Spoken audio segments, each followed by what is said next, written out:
नमस्कार, मैं हूं हिबा जावेद और आप देख रहे हैं गुलिस्तान न्यूज। वक्त हो चला है टॉप 100 का, तो शुरू करते हैं बिना किसी देरी के।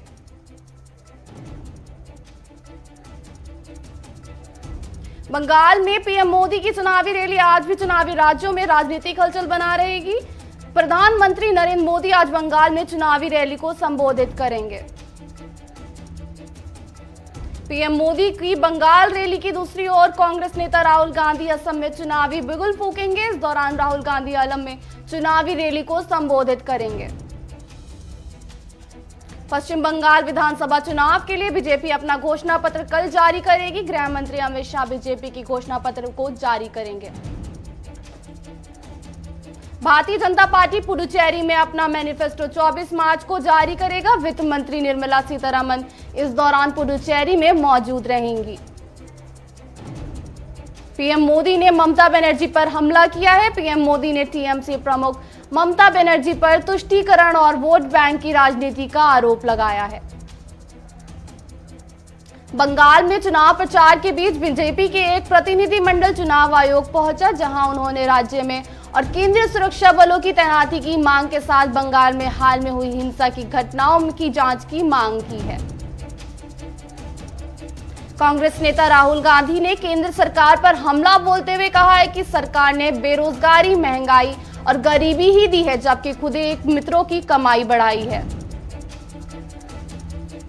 मुंबई में एंटीलिया मामले में एनआईए की पड़ताल जारी है। इस बीच बीती रात एनआईए ने मौके पर क्राइम सीन रिक्रिएट किया। इस दौरान सचिन वाजे को मौके पर चलवाया गया। स्कॉर्पियो में विस्फोटक रखने की जगह पर भी जांच की गई। जांच के दौरान एंटीलिया के आसपास बैरिकेडिंग कर दी गई। एंटीलिया केस की जांच कर रही है एनआईए। मनमुख हीरोइन की मौत के मामले में भी जांच कर सकती है। इसके लिए एनआईए ने गृह मंत्रालय से अनुमति मांगी है। टीएमसी नेता डेरेक ओब्रायन ने बीजेपी पर निशाना साधते हुए कहा है कि चुनाव से पहले दबाव बनाने के लिए बीजेपी ईडी, सीबीआई और आईटी का इस्तेमाल कर रही है। एंटीलिया के पास स्कॉर्पियो में मिले विस्फोटक के बाद अब महाराष्ट्र के अमरावती में भी 25 किलो जिलेटिन की छड़ें और 200 के लगभग डेटोनेटर को पुलिस ने जब्त किया है। सीएम तीरथ सिंह रावत के बाद अब उनके मंत्री गणेश जोशी अपने बयान की वजह से विरोधियों के निशाने पर आए हैं। गणेश जोशी ने कहा है कि महिलाओं को घर में रहकर बच्चों को देखभाल करनी चाहिए। भारत में पिछले 24 घंटों में कोरोना के 40,953 नए केस सामने आए हैं, जबकि 188 कोरोना मरीजों की मौत हो गई है। वहीं 23,600 नए मामले सामने आने के बाद देश में अब तक कोरोना मरीजों का कुल संख्या 1,15,55,284 पहुंच गई है। वहीं देश में अब तक कोरोना से मरने वालों का आंकड़ा 1,55,555 पहुंच गया है। महाराष्ट्र में कोरोना का कहर जारी है। राज्य में शुक्रवार को 24 घंटे में 25,000 से ज्यादा नए केस सामने आए। वहीं 70 लोगों की मौत हो गई। बता दें कि बीते दिन यानी शुक्रवार को भारत में कोरोना के करीब 40,000 केस सामने आए, जिसमें से केवल महाराष्ट्र में ही 25,680 मामले हैं। कोरोना के बढ़ते मामलों को देखते हुए महाराष्ट्र सरकार ने एक बार फिर 31 मार्च तक के लिए कोरोना की नई गाइडलाइंस जारी कर दी है, जिसके तहत प्राइवेट ऑफिस 50% क्षमता के साथ काम करेंगे। पंजाब में कोरोना के बढ़ते मामलों को देखते हुए सभी स्कूल और कॉलेज को 31 मार्च तक बंद कर दिया गया है। इसके साथ ही कॉलेज के एग्जाम को भी टाल दिया गया है। वहीं सिनेमा हॉल में 50% की क्षमता की अनुमति दी गई है। सभी सोशल एक्टिविटी को 2 हफ्ते तक के लिए रद्द करने की अपील की गई है। दिल्ली में शुक्रवार को कोरोना वायरस के 716 नए मामले सामने आए हैं, जो इस साल अब तक के सबसे अधिक दैनिक मामले हैं।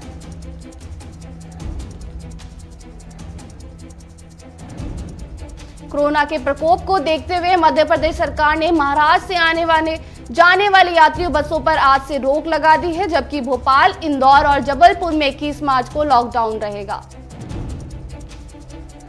उड़ीसा सरकार ने आदेश दिया है कि होली का त्योहार पूरे राज्य में सार्वजनिक स्थानों पर नहीं मनाया जाएगा। लोग अपने घरों में केवल परिवार के सदस्यों के साथ होली मना सकते हैं।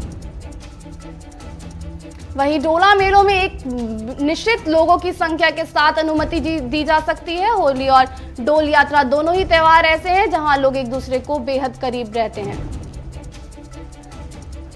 केंद्रीय गृह सचिव अजय भल्ला ने सभी राज्यों और केंद्र शासित प्रदेशों को चिट्ठी लिखकर कोविड-19 मामलों में इजाफे को देखते हुए सुरक्षा नियमों के महत्व को दोहराया है। चिट्ठी में अजय भल्ला ने मास्क पहने, सोशल डिस्टेंसिंग का पालन कराए जाने की बात कही। इसके साथ ही उन्होंने कोरोना महामारी को पूरी तरह से दूर रखने के लिए कड़ी निगरानी बनाए रखने के निर्देश दिए हैं। कोरोना टीकाकरण अभियान को आज 63वां दिन है पूरे हो गए हैं। इस अभियान के तहत अब तक करीब 4 करोड़ लोगों को टीका लगाया जा चुका है। योगी सरकार अतिक्रमण कर बनाए गए धार्मिक स्थल हटाने के लिए नए कानून बनाने की तैयारी में है। जानकारी के मुताबिक योगी सरकार इस कानून को विधानसभा के अगले स्तर में ला सकती है। लखनऊ से सटे बाराबंकी में एसडीएम आवास के सामने बने एक धार्मिक स्थल को लेकर विवाद हो गया। बताया जा रहा है कि देर रात एसडीएम आवास के पास ईंट और पत्थर फेंके गए। पुलिस कर्मियों पर भी पथराव की सूचना है। बवाल की आशंका के मद्देनजर मौके पर भारी पुलिस बल की तैनाती कर दी गई है। आज यानी 20 मार्च से दरियागंज को कश्मीरी गेट से जोड़ने वाली सड़क बंद रहेगी। ये फैसला चांदनी चौक सौंदर्यीकरण प्रोजेक्ट के लागू करने के लिए लिया गया है। पहले चरण के निर्माण कार्य के दौरान लगभग 1 महीने तक के लिए सड़क बंद रहेगी। दिल्ली पुलिस की एडवाइजरी में 24 अप्रैल तक इस सड़क को बंद रखने का डेडलाइन जारी किया गया है। Social media platform Facebook, WhatsApp और इंस्टाग्राम ने शुक्रवार रात अचानक काम करना बंद कर दिया। इन सर्विस के डाउन होने के बाद भारत सहित दुनिया के कई देशों में यूजर्स परेशान हो गए। करीब आधा घंटा से सोशल मीडिया प्लेटफॉर्म बंद रहे। देखते ही देखते लोगों ने इसकी शिकायत शुरू कर दी। ट्विटर पर लोगों ने इसके बारे में खूब लिखा और शुक्रवार सोशल मीडिया का ब्लैक फ्राइडे बन गया। तकरीबन 45 मिनट तक ऐप के डाउन रहने के बाद व्हाट्सएप ने बयान जारी कर असुविधा के लिए खेद जताया है। कंपनी ने ट्विटर पर लिखा, आप सभी के धैर्य के लिए शुक्रिया। 45 मिनट की काफी लंबे समय था। व्हाट्सएप और इंस्टाग्राम, फेसबुक के डाउन होने के बाद ट्विटर और अन्य सोशल मीडिया प्लेटफॉर्म पर मीम्स की बाढ़ आ गई। लोग अब फनी मीम्स और क्विट्स पोस्ट कर व्हाट्सएप डाउन होने को लेकर मजे लेने लगे। व्हाट्सएप के डाउन होने के बाद सिग्नल ऐप का मौका भुनाते देखा। व्हाट्सएप के डाउन दौरान रहने के दौरान सिग्नल ने ट्वीट किया कि अचानक उसके यूजर्स की संख्या में इजाफा देखा गया है। सभी का स्वागत है। मौसम विभाग के अनुसार उत्तर भारत के पहाड़ी राज्यों में अलग अलग स्थानों पर 22 से 23 मार्च तक बारिश और बर्फबारी का अनुमान है, जबकि मैदानी इलाकों में कल से 24 मार्च तक हल्की बारिश होने की संभावना है। राष्ट्रीय राजधानी की वायु गुणवत्ता यानी एयर क्वालिटी में सुधार हुआ है। आज सुबह राजधानी दिल्ली का AQI 293 रिकॉर्ड किया गया। श्रीनगर अंतर्राष्ट्रीय हवाई अड्डे से दिल्ली के लिए गो एयर के पहली रात्रिकालीन उड़ान सेवा की शुरुआत हो गई है। श्रीनगर से रात्रि उड़ान सेवा का परिचालन शुरू होने से एक नए दौर की शुरुआत होगी। हरियाणा के फरीदाबाद में बाईपास पर एक्सप्रेसवे के लाइन बनने की वजह से लोगों को आशियाने खतरे में आ गए हैं, जिसे देखते हुए संघर्ष समिति के लोगों ने प्रेस कॉन्फ्रेंसिंग कर अपनी बात रखी। यूपी सीएम योगी आदित्यनाथ ने कहा, किसान सम्मान निधि से किसानों को मजबूत बनाया गया है। साथ ही कहा, समाज के अंतिम पायदान तक विकास की रोशनी पहुंचाई है। कर्नाटक के चिक्काबल्लापुर में राज्य के स्वास्थ्य मंत्री के होम टाउन में कोरोना मरीजों की संख्या बढ़ती जा रही है, जिसे देखते हुए तालुका पंचायत अध्यक्ष ने आम जनता से ध्यान देने की गुजारिश की है।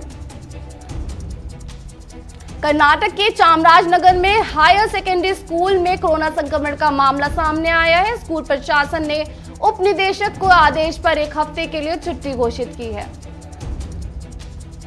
कर्नाटक के हुबली में घर घर प्लांटेशन अभियान के तहत कुबेर गोडू चैरिटेबल ने 101 पौधे वितरण किए। फाउंडेशन का उद्देश्य हर घर से सामने प्लांटेशन करना और पर्यावरण को बदलने का लक्ष्य है।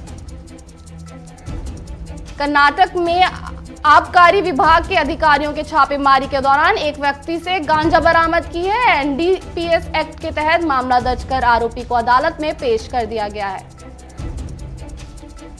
कर्नाटक के चामराजनगर में नाइट क्रिकेट टूर्नामेंट प्रतियोगिता का आयोजन किया गया। प्रतियोगिता में सैकड़ों खिलाड़ियों ने अपने अपने टीमों के साथ पार्टिसिपेट किया। पंजाब के कई जिलों में नाइट कर्फ्यू को लेकर पुलिस प्रशासन मुस्तैद नजर आया। पुलिस अधिकारियों ने लाउड स्पीकर पर अनाउंसमेंट कर सभी दुकानें बंद करवाईं। हरियाणा के मुख्यमंत्री मनोहर लाल ने कहा है कि कोविड-19 मामलों में वृद्धि को देखते हुए 1 अप्रैल 2021 से शुरू होने वाले खरीद सीजन में इस बार भी खरीद केंद्रों की संख्या में वृद्धि की जा सकती है, ताकि किसानों को फसल बेचने में किसी प्रकार की परेशानी न हो। मथुरा में कोऑपरेटिव बैंक के चेयरमैन पूर्व सांसद बीजेपी नेता तेजवीर सिंह के काफिले पर ग्रामीणों ने पथराव कर दिया। पथराव के बीजेपी के कार्यकर्ताओं सहित 6 लोग चोटिल हो गए। श्री माली ब्राह्मण समाज के जोधपुर महानगर इकाई के चुनाव 4 अप्रैल को होंगे। संवैधानिक तरीके से चुनाव समापन कराने के लिए 3 सदस्यों की चुनाव क्रियान्वयन समिति का सर्वनामित की गठन किया गया है। फरीदाबाद में एक ऑनर किलिंग का मामला सामने आया है। यहां पुलिसकर्मी और उसके परिवार पर अपनी ही बेटी के लव मैरिज से नाराज होकर उसकी हत्या करने का संगीन आरोप लगा है। राजस्थान के जोधपुर में फर्जी रजिस्ट्री मामले में 1.5 साल से फरार चल रहे आरोपी को पुलिस ने इंदौर से गिरफ्तार कर लिया है। राजस्थान के देई में कृषि जिंसों की नीलामी 2 घंटे की देरी से शुरू हुई। इस दौरान कार्यालयों के बाहर में किसानों का जमावड़ा लगा रहा। राजस्थान के कोटा में पुलिस ने सुकेत गैंगरेप मामले में 4 और आरोपियों को गिरफ्तार कर लिया है। मामले में अब तक कुल 24 आरोपियों को गिरफ्तारी हो चुकी है। राजस्थान के सरदार शहर में अज्ञात वाहन की चपेट में आने से बाइक सवार की मौत हो गई। पुलिस मामले की जांच कर रही है। राजस्थान के चूरू में नेटवर्क मार्केटिंग के इतिहास में पहली बार मोदी केयर से रतन नगर निवासी भंवरू खान को तोहफे में कार मिली है। हरियाणा सरकार के मुख्य सचिव विजय वर्धन ने अमृत महोत्सव को लेकर वरिष्ठ अधिकारियों की मीटिंग ली और अधिकारियों को जरूरी दिशा निर्देश दिए। जोधपुर में कांग्रेस ने बढ़ती महंगाई के खिलाफ प्रदर्शन किया। युवा कांग्रेस की महिलाओं ने थालियां बजाते हुए महंगाई गो के नारे लगाए। राजस्थान के भरतपुर में पुलिस ने अवैध शराब की 5 पेटी के साथ आरोपियों को गिरफ्तार किया है। यूपी सरकार के 4 साल पूरे होने पर सिद्धार्थनगर में कार्यक्रम का आयोजन किया गया। इस दौरान प्रभारी मंत्री स्वामी प्रसाद मौर्य ने कहा, इन 4 सालों में प्रदेश का जितना विकास हुआ है उतना पहले कभी नहीं हुआ है। यूपी के अंबेडकर नगर में चंदे को लेकर 2 कमेटियों में विवाद हो गया। इस दौरान दोनों पक्षों में मारपीट के साथ हवाई फायरिंग हुई, जिसमें 4 लोग घायल हो गए। राजस्थान के सुमेरपुर में एक युवक की पुलिस ने शिकायत करना महंगा पड़ गया। दबंगों ने युवक की पिटाई कर दी। वहीं शिकायत के बावजूद पुलिस ने कार्रवाई नहीं की। यूपी के बागपत में एक मकान से दिल्ली से लापता हुए युवक का शव मिला है। परिजनों ने मृतक के दोस्त पर हत्या करने का आरोप लगाया है। योगी सरकार के 4 साल के कार्यालय से लगातार लोग खुश हैं। लोगों का कहना है योगी सरकार ने गरीब जनता तक योजनाओं का बेहतर लाभ पहुंचाने का काम किया है। हिमाचल प्रदेश के सोलन में एसडीएम ने डिजिटल साक्षर वाहन का खाना रवाना किया। इसका उद्देश्य ग्रामीण क्षेत्रों में लोगों को डिजिटल माध्यमों के बारे में जानकारी देना है। पंजाब में लगातार बढ़ते कोरोना मामलों के बीच जालंधर के गांव धन्यवाली में टीकाकरण अभियान शुरू हो गया है। यूपी के मुजफ्फरनगर में भाकियों के 3 कृषि कानूनों के खिलाफ धरना प्रदर्शन किया और प्रधानमंत्री के नाम एसडीएम को ज्ञापन सौंपा। राजस्थान के सुजानगढ़ में अपनी मांगों को लेकर धरने पर बैठे राजस्व कर्मचारियों के समर्थन में सेवानिवृत्त कर्मचारी भी आ गए हैं। राजस्थान के सूरत में पन्ना प्रमुख अभियान के तहत बैठक का आयोजन किया गया। इस मौके पर चरण सिंह सोलंकी ने कहा कि पन्ना प्रमुख कार्यक्रम में नए कार्यकर्ताएं जुड़ेंगे, जिससे बीजेपी की मजबूती मिलेगी। पेट्रोल डीजल के दाम में कोई बदलाव नहीं हुआ है। पेट्रोल 91.17 रुपए और डीजल 81.47 रुपए प्रति लीटर बिक रहा है। मार्केट रेगुलेटर सेबी ने बाबा रामदेव की कंपनी रुचि सोया के शेयरों में मैनिपुलेशन के मामलों में बड़ी कार्रवाई की है। सेबी ने 7 कंपनियों से 4.70 करोड़ रुपए लौटाने के लिए कहा है। बाबा रामदेव की कंपनी रुचि सोया का एक रकम 45 दिन के अंदर लौटानी होगी। इस दौर पर 12% के दर से ब्याज भी देना होगा। एमएसएमई के लोन बांटने के मामले में एचडीएफसी बैंक एसबीआई के बाद दूसरे नंबर पर आ गया है। एमएसएमई के एचडीएफसी बैंक की तरफ से दिया गया लोन 30% की बढ़ोतरी के साथ 2 लाख करोड़ रुपए हो गया है। Insurance regulatory and development authority जल्द ही कुछ नए बीमा उत्पाद पेश कर सकती है। इसके तहत कारोबार में हुए नुकसान की भरपाई हो सकेगी। इसमें छोटे कारोबारों के बंद होने पर अधिकतम 10 कर्मचारियों को कम से कम 6500 रुपए की सैलरी देने की सुझाव शामिल है। ये सैलरी 3 महीने तक दी जाएगी। पहली गेमिंग कंपनी नजारा टेक का आईपीओ रिकॉर्ड तोड़ रहा है। इसमें रिटेल की हिस्सा 75 गुना बढ़ा है। इस इंस्टीट्यूशन का हिस्सा 390 गुना बढ़ा है। बैंक ऑफ बड़ौदा रिटेल आधारी के डिजिटल प्लेटफॉर्म पर लेकर जा रहा है। बैंक योजना अगले वित्त वर्ष के रिटेल आधारी का आधा हिस्सा इस प्लेटफॉर्म से लाने की है। व्हाट्सएप की नई प्राइवेसी पॉलिसी को लेकर अभी विवाद थमा नहीं है। अब केंद्र सरकार ने दिल्ली हाई कोर्ट से आग्रह किया है कि व्हाट्सएप को अपनी सेवा शर्तों से जुड़ी नई पॉलिसी लागू करने से रोका जाएगा। कोरोना केस बढ़ने के बाद नियमों का पालन नहीं करने पर एयरलाइन सख्ती बरतने लगी है। सुरक्षा नियम न मानने वाले पैसेंजर्स पर केस दर्ज किया जा सकता है। परमानेंट बैन भी लग सकता है। एस्ट्राजेनेका की वैक्सीन पर उठ रहे सवालों के बीच ब्रिटेन के प्रधानमंत्री बोरिस जॉनसन ने एस्ट्राजेनेका की कोरोना वैक्सीन की पहली डोज लगवा ली है। प्रधानमंत्री बोरिस जॉनसन ने लोगों से इसके इस्तेमाल की अपील करते हुए कहा कि वैक्सीन लगाने से मुझे किसी तरह की कोई परेशानी नहीं हुई है। दुनिया भर में कोरोना के अब तक 12 करोड़ 22 लाख मामले सामने आ गए हैं। वहीं मरने वालों की संख्या 27 लाख के पार हो गई है। ब्राजील में कोरोना संक्रमण का कहर जारी है। पिछले 24 घंटों में यहां 90,570 मामले सामने आए हैं। वहीं 2,815 लोगों की मौत हो गई है। फ्रांस ने एस्ट्राजेनेका की कोरोना वैक्सीन के इस्तेमाल की सीमित कर दिया है। यहां 55 साल से ज्यादा उम्र के लोगों को ये वैक्सीन लगाई जाएगी। नेपाल ने भारत में बने कोवैक्सीन कोरोना वायरस टीके के आपातकालीन इस्तेमाल के लिए मंजूरी दे दी है। जिब्राल्टर दुनिया का पहला ऐसा देश बन गया है जहां की पूरा व्यस्त आबादी को वैक्सीन लगाई गई है। संयुक्त राष्ट्र ने वर्ल्ड हैप्पीनेस रिपोर्ट 2021 जारी कर दी है। 139 देशों की इस लिस्ट में भारत को 193वां स्थान मिला है, जबकि फिनलैंड पहले या पायदान पर है। सामिया सुलूहु हसन ने इतिहास रचते हुए तंजानिया के पहली महिला राष्ट्रपति के तौर पर शपथ ली।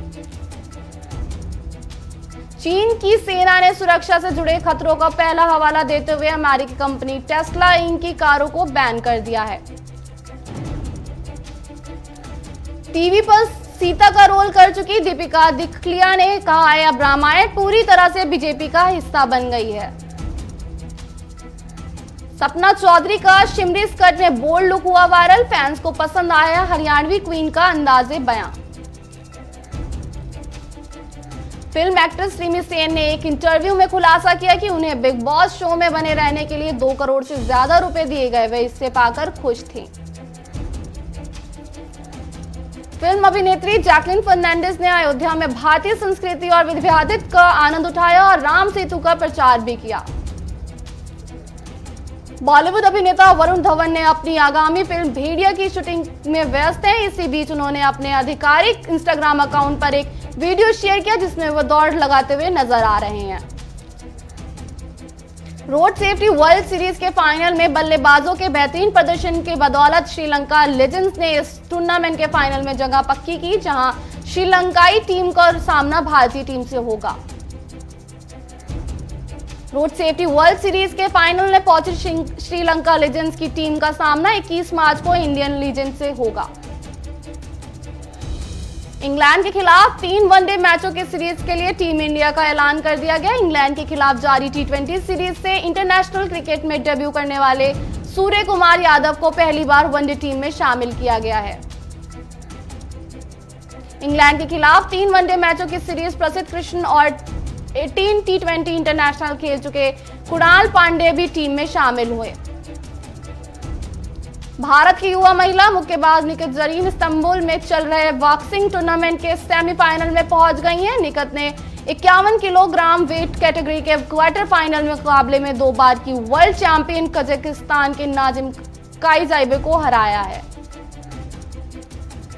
तो आज के लिए टॉप 100 में इतना ही। और बड़ी खबरों के लिए बने रहे हमारे साथ, देखते रहें गुलिस्तान न्यूज। धन्यवाद।